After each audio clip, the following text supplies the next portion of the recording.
How to log out of Facebook on Android. This tutorial shows you how to sign out of your account directly from the app.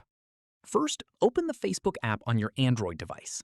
From there, tap your profile icon at the bottom right of the screen. This is where you access most of your account options. After that, tap the three lines at the top left of your profile page to open the side menu. At this point, scroll all the way down to the bottom of the menu. The Logout option sits at the very end, so keep scrolling past all the settings and shortcuts. Following this, tap Logout to sign out of your current account. Once done, you'll be taken back to the login page, where you can see all the accounts that are saved on your device. Facebook keeps them listed there so you don't have to type in your details every time. From here, if you have another account saved, simply tap on it to log straight into that one without needing to enter a password.